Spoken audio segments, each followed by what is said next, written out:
여러분 안녕하세요. 언제나 여러분과 함께 성공적인 장기 투자 얘기를 함께 동행하고 싶은 생강남 ETF입니다.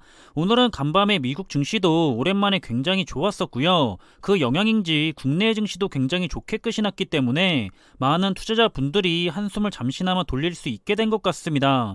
그래도 우리는 변동성이 심한 기간인 만큼 끝까지 방심을 해서는 안 될 것 같고요. 오늘도 시장의 주요 이슈들에 대해서 정리를 했는데 한번 관련된 내용을 살펴보겠습니다. 그럼 가장 먼저 살펴볼 내용은 최근 계속해서 러시아와 우크라이나의 전쟁으로 인해서 글로벌 증시는 그 불확실성이 커지고 있지만 그럼에도 불구하고 국내에서 판매되고 있는 해외 펀드 시장은 별 타격을 받지 않고 있는 모습이라고 하는데요. 그 이유는 해외 펀드 설정액의 절반 이상인 51%를 차지하고 있는 미국과 중국의 펀드로 자금이 유입됐기 때문이라고 하고 있고, 장기적으로 안정적인 투자처로 꼽히는 미국 펀드의 수익률이 떨어지자 투자자들의 저가 매수세가 몰렸다는 분석입니다. 이렇게 투자자들의 자금이 미국의 펀드로 유입이 되는 이유는 당연히 올해 들어서 계속해서 약세를 보이고 있는 기술주들의 성장 가능성을 높게 보기 때문이라는 분석이 나오고 있는데요.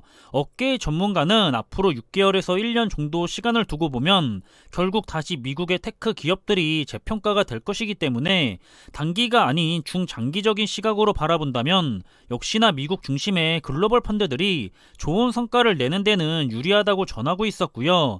많은 투자자들도 이제는 그러한 사실을 잘 알고 있기 때문에 좋은 현상으로 생각이 됩니다. 또한 중국의 상품으로도 많은 자금이 유입이 되었다고 하고 있는데요. 확실히 많은 투자자들이 중국은 위험하기는 하지만 그래도 높은 성장에 대한 충분한 근거를 가지고 기대를 가지면서 투자를 진행하고 있는 모습을 쉽게 볼 수가 있는 것 같고요. 일단 업계에서는 중국이 작년 기업에 대한 고강도 규제와 함께 부동산 기업인 헝다그룹의 위기 등을 거치면서 현재는 중국과 홍콩 증시가 많이 싸졌다는 평가를 내리고 있었고요. 대표적으로 MSCI는 올해 중국의 지수는 16% 정도 상승할 것을 전망하고 있다는 점을 관련된 투자자분들께서는 투자에 참고하시면 좋을 것 같습니다.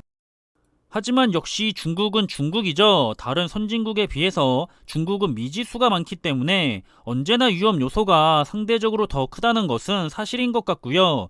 그렇기 때문에 저는 웬만해서는 확실하게 안전한 쪽으로 투자를 하는 것을 선호하고 있는 편이기도 한데, 중국에 대한 투자는 정말 확실한 믿음이 있는 분이 아니라면 하지 않을 것을 권해드리고 싶은 마음이고요. 만약 투자를 하고자 한다면 반드시 다소 더 높은 변동성에 대한 사실을 인지를 하면서 그러한 변동성에 휘둘리지 않도록 항상 유의를 하시면서 좋은 투자를 하실 수 있기를 바라겠습니다. 다음 살펴볼 내용은 역시나 전쟁 때문에 최근 원자재들의 가격이 폭등을 하고 있는 상황인데요. 우리나라의 ETF 상품인 KB스타 팔라듐 ETF는 작년 말부터 시작해서 수익률을 기준으로 국내에 상장된 546개 ETF 가운데서 가장 높은 성과를 보이고 있다고 합니다.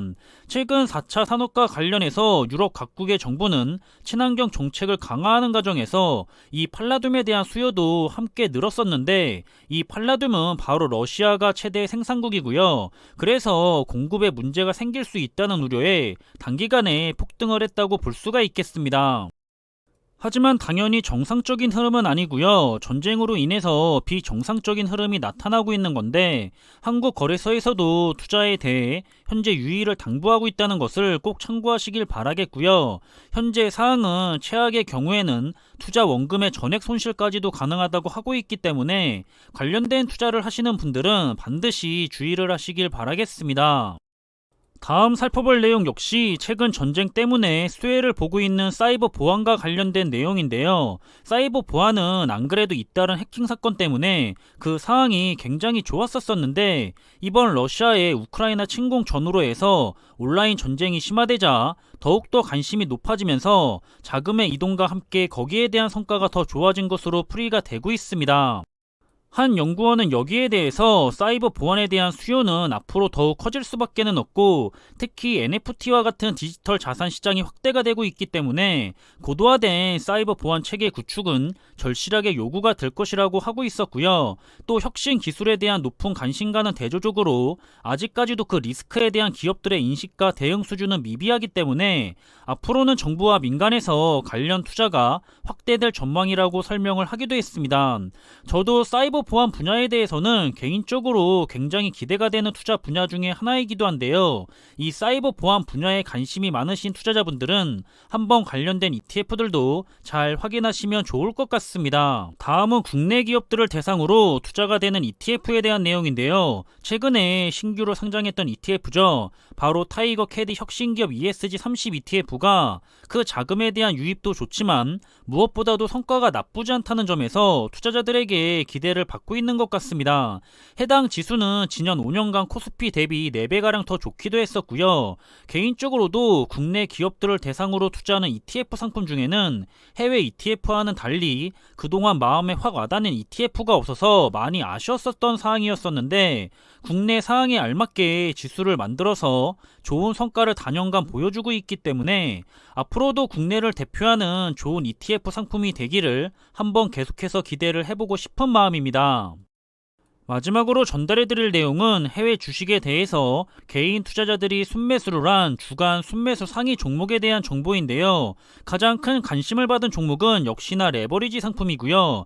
그 중에서는 필라델피아 반도체 지수의 3배를 추종하는 XOXL ETF와 나스닥 100 지수의 3배를 추종하는 TQQQ ETF가 나란히 1위와 2위를 차지한 모습입니다. 이렇게 반도체 레버리지 ETF에 대해서 매수세가 몰린 이유에 대해서는 러시아의 우크라이나 침공이 코로나로 이미 피해를 본 글로벌 공급망에 대해서 더 피해를 줄 수가 있고, 그 중에서도 반도체 공급이 가장 큰 충격을 받을 것이라고 밝힌 보고서가 일조를 했다는 분석이고요.